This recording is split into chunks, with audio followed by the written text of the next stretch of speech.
Practical occultism in daily life. Quote, first of all, we have to realize that the material plane as we see it is the end result of a long chain of evolutionary processes that have gone on in subtler planes, the realms of spirit, mind, and astral ether. Consequently, every problem that we meet with on the physical plane will have a kind of soul, as it were, composed of factors from each of these levels of manifestation. It is important for us to realize this because every problem is composite, and we have to determine the relative proportion of these different factors and discern upon which level the trouble has its roots or nucleus. It is no use trying to deal with a problem by a simple astral exorcism if its root lies in some spiritual factor deep hidden in the soul. Dion Fortune, Practical Occultism in Daily Life, Part 1. The book opens with 2 chapters about practical occultism in daily life. The above quote is what spoke to me the most, and it is what I found to be the most useful information. Finding the sole root of problems is something I had never known in such a concrete way. What I mean by this is that there are many aspects of metaphysics and occultism which I have many fragmented ideas and thoughts about, but are usually not formulated in my mind. This is what I found to be most valuable in Fortune's books. She has already formulated what I have only scattered thoughts thereof. In the 2nd chapter of Practical Occultism in Daily Life, she carries forward the original thought, finding the soul nucleus of problems to get a solution.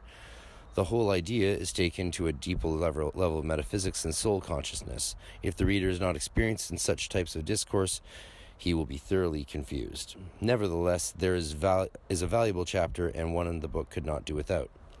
One of my favorite chapters throughout all of her books is the chapter following Practical Occultism in Daily Life, the control of environment. In this chapter, Fortune teaches the method of inner harmony and equilibrium. She then goes further to say that by being in such a state, you can influence the state of your environment. This knowledge has since been tremendous use to me, and I continually recall her words to mind. Quote, until we cease to be influenced by surrounding conditions, we cannot hope to exercise any mental influence over them. End quote. I have always been very empathetically connected to my environment, and the well-being of my environment has always been very important to me. My personal experience, therefore, has validated her words.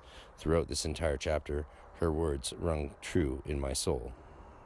2 chapters are devoted to remembering past incarnations, where she goes over the 2 recognized aspects of man, the higher self and the lower self. Through delving into the Akashic records, which are a part of the higher self, a person can uncover past lives. The actual method is, in a way, walking the consciousness from one symbol or key to the next, resulting in the collection of memories,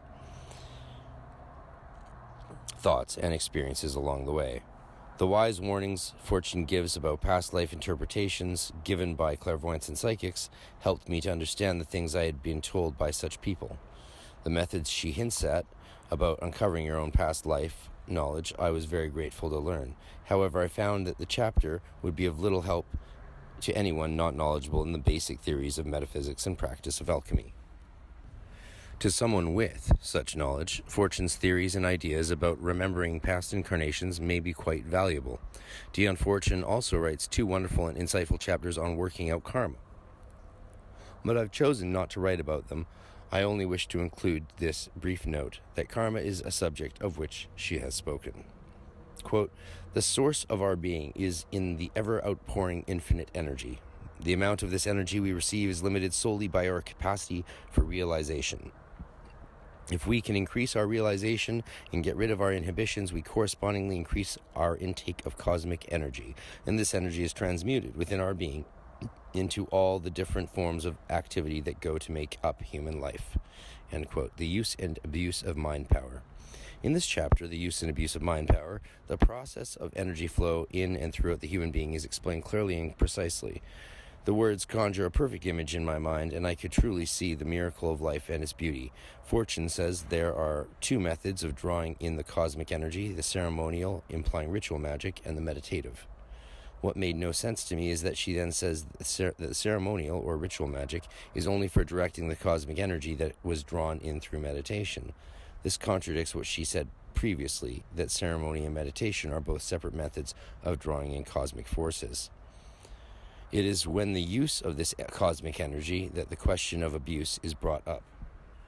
Quote, "It is possible to influence the minds and wills of our fellow men so that they shall give us what we want. It is also possible to draw directly from the great cosmic reservoirs of undifferentiated force. The former way is the way of black magic, the latter is the way of white magic." End quote. Fortune, however, does not detail the line of separation between black and white magic. The only line she draws is that if the effect is harmful, it is black, and if the power drawn from the divine, it is white. I know, as should every magician and or Wiccan, the law of power which states harm none. This law is the prime but not sole separator between black and white magic, for there are many other such laws dividing negativity from positivity. There are many other theories in this chapter which I find very interesting because some of them clash with others I have learned.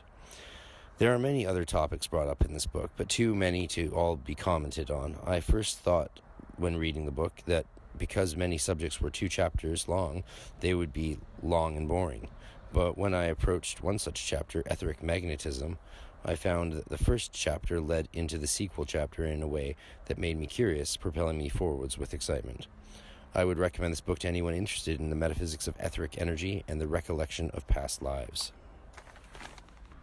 1996, Grade 10 Book Report, Vancouver Waldorf School. Practical Occultism in Daily Life.